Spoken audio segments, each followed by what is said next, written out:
Hola, hola amigos y amigas de Guía Essentia, les saluda Sofía Torres y me encuentro a la par de una gran profesional y quédense muy atentos a toda la información que nos va a dar.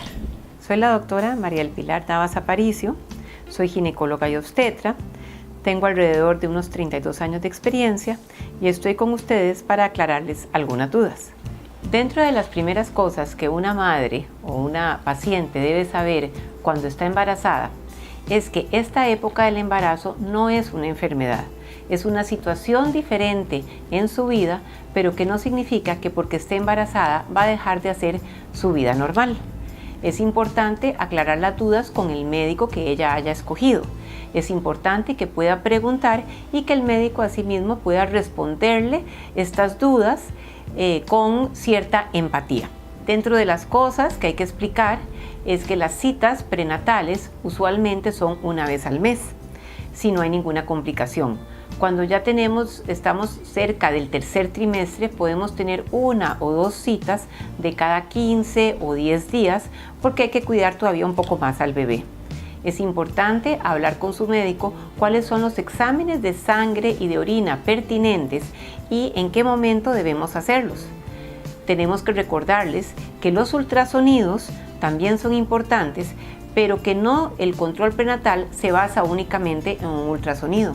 Es una parte compleja en cuanto a lo que es el interrogatorio con su historia clínica, el examen físico integral, el examen ginecológico, el examen obstétrico y el ultrasonido como una extra que nos va a dar más datos. ¿Qué ocurre cuando la paciente ya está cerca del término de este embarazo? O sea, cuando ya casi va a nacer este bebé o incluso cuando ya ha nacido. Es importante que mantenga siempre ese contacto con su médico tratante, al final del embarazo con el médico ginecólogo e incluso cuando ya ha nacido, cuando ha parido el bebé, ya sea vía vaginal o vía cesárea, es importante que siga con su ginecólogo y con su pediatra, porque aquí van a surgir muchas dudas y la verdad es que la recomendación de un profesional puede hacer que esta etapa del embarazo y del puerperio pueda ser llevada con más facilidad. ¿Cuáles podrían ser algunas falsas expectativas de estas madres que están a punto de parir o que incluso están en sus primeros días posterior al nacimiento de su bebé? Uno es pensar en la famosa cuarentena, en donde la paciente cree que no puede salir de la casa, que no puede hacer muchas actividades y en realidad es una etapa en donde la paciente va a estar más con su bebé, pero no significa que tenga que desvincularse de la parte social, de la parte familiar. La lactancia, que es un hecho muy natural, no significa que la paciente tenga que estar que no pueda estar fuera de su casa para poder dar de mamar.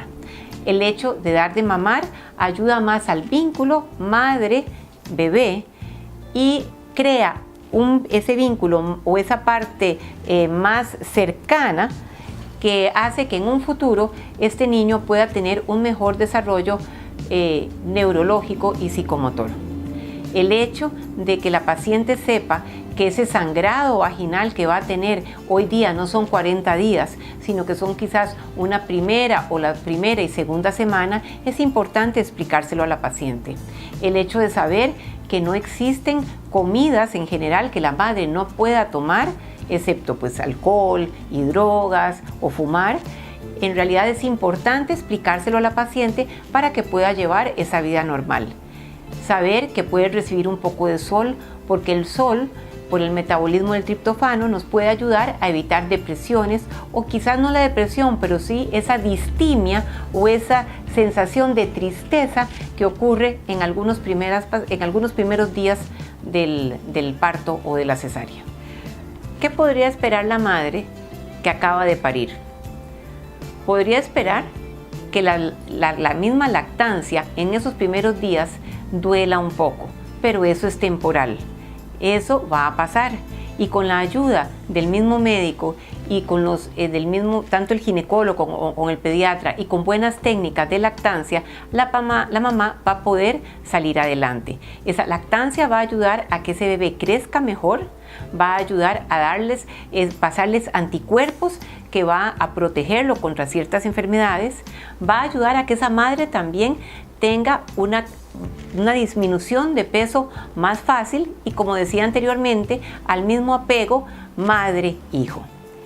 Cuando se está dando de mamar, puede la paciente sentir un poco de dolor como de ovarios, como una leve contracción, conocido en el pueblo como los famosos entuertos, porque la misma hormona que desencadena la eyección láctea puede desencadenar las contracciones uterinas, y esto nos va a ayudar a que ese útero pueda recuperar su tamaño más fácilmente.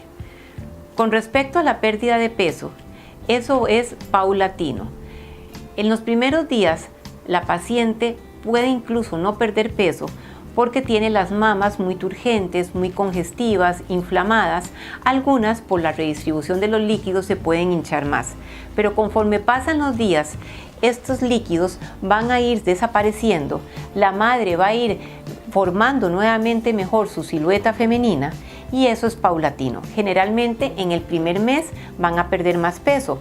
En los otros meses venideros van a perder paulatinamente. En el mes 1 al mes 3 van a perder moderado. Del 3 al 6 van a seguir perdiendo peso, pero en menor cantidad. Y generalmente después de los 6 meses de tener ese bebé, si la paciente necesita o amerita perder más peso, sí tenemos que completarlo con un esquema de ejercicios y de dieta. ¿Existen mitos durante el embarazo? Sí existen. Y muchas veces nos toca a nosotros los profesionales explicar qué es lo real y qué es lo que no es correcto. Por ejemplo, como decía hace un rato, el embarazo no es una enfermedad. La paciente puede llevar su vida dentro de lo normal sin llegar a los extremos. ¿Qué significa eso? Que si la paciente practica deportes extremos, la vamos a dejar practicar deportes, pero que no sean aquellos que nos puedan llevar a que pueda iniciar con una amenaza de aborto. Que si la paciente está comiendo y come sano y ahora le dicen que tiene que comer doble porque tiene que comer por 2, que es como se dice generalmente en la sociedad, no es así. Tiene que comer de una forma equilibrada, tiene que llevar su proteína, su carbohidrato, su porción de grasa, tiene que llevar una buena hidratación, pero eso no significa que tenga que comer por 2 o por 3 en casos de embarazos múltiples. Otra de las cosas importantes que a mí me gusta explicar es que existen ultrasonidos o ecografías que son las más importantes durante el embarazo. Una es aquella que la vamos a pedir o solicitar entre las 12 y 14 semanas de embarazo para medir la translucencia nucal del bebé y otros parámetros más que nos van a descartar lo que son las cromosomopatías, que son aquellas malformaciones, pero ya más bien a nivel genéticas. Otro importante es aquel que se va a realizar alrededor de las 22 a 25 semanas, alrededor de los 5 meses, que es sumamente importante para descartar más malformaciones congénitas a nivel de corazón, y se van a medir unos parámetros que se llaman flujometría Doppler, que si sale bien me puede descartar que esa paciente vaya a hacer al final del embarazo presión alta o preeclampsia. Y otro importante es alrededor de la semana 36, o sea, de los 8 meses. Con eso estaríamos valorando el perfil biofísico, el peso del bebé, la madurez placentaria, el líquido amniótico, y podemos terminar de corroborar cuál va a ser la mejor vía de parto para esa madre. ¿Parto o cesárea?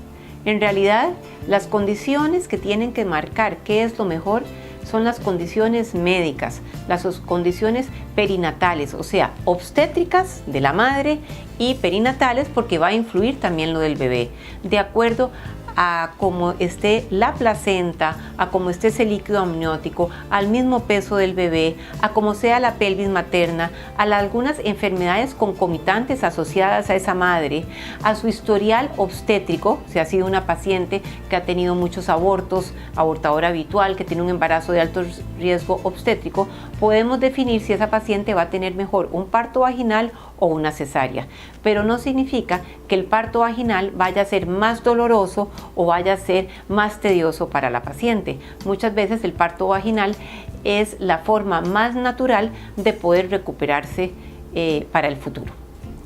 ¿Y qué hay de la planificación? También tenemos que recordar que ya sea una paciente que haya tenido parto vaginal o que haya tenido cesárea, en ese primer mes del puerperio, o sea, del posparto, no debe de mantener relaciones, porque todavía todo el cuerpo femenino, ese útero, tiene que volver a lo normal. Y todas las modificaciones que han ocurrido en ese organismo femenino duran de 4 a 6 semanas en volver a lo normal. Por otro lado, la lactancia nos va a proteger como método de planificación, pero apenas en un 40%. Entonces tenemos que saber que si la paciente, aunque esté dando de mamar todo el tiempo, que sea una lactancia exclusiva, después de ese mes tenemos que pensar en un método de planificación que no vaya a afectar ni la cantidad ni la calidad de la leche y que sea altamente efectivo para que no vaya a quedar embarazada en ese puerperio y pueda esa madre terminar de recuperarse como mujer y también terminar de formar a ese primer bebé que está teniendo. En conjunto con el profesional, con el médico ginecobstetra que haya escogido, es mejor hablar cuáles son los métodos anticonceptivos que existen y cuál es el mejor para ella. Porque así como existen diferentes tasas de eficacia, tenemos pacientes que pueden usar unos y otros que no puedan usar. Entonces yo creo que es importante que haya esa unión, esa comunicación con el médico, paciente médico, y se escoja el mejor método anticonceptivo en conjunto. ¿Qué hay del control prenatal? Lo ideal es que esa primera cita prenatal sea por lo menos a la semana en que la paciente ya se dio cuenta que estaba embarazada. Sin embargo, hoy día se preconiza mucho lo que es el consejo prenatal, o sea, tener una cita antes de pedir ese bebé para que el médico le explique cuáles son las pastillas ideales de tomar, multivitamínicos, ácido fólico, que vea si hay que hacer algún tipo de examen, que si veamos si hay que ponerle algún tipo de vacuna a la mujer o no para proteger en ese futuro embarazo. Y luego explicar cuáles son los días más fértiles. Una vez que entonces esta mujer está quedando embarazada, lo ideal es ya a la primera semana o 15 días iniciar ese control. Si con una paciente embarazada inicia el control prenatal después de los 5 meses, nosotros llamamos en medicina una captación tardía. Y hay muchas cosas que nos hemos perdido y no podríamos entonces revalorarlas adecuadamente. ¿Cuándo termina el control? No es en el momento en que la paciente tiene su parto, no. Después hay que verla por lo menos a los 8 días y al mes para corroborar que hay los cambios involutivos a nivel de útero, a nivel de la mama, a nivel de su físico estén dentro de lo normal. Uno como médico explicarle cuáles son las opciones de planificación, qué es lo mejor a futuro, cuál es el mejor periodo intergenésico para ella, o sea, cuándo es que debería de volver a pedir bebé si es que quiere un segundo o un tercer bebé. Entonces no termina en el momento del parto. Hay que hacer por lo menos una cita más, máximo al mes posparto.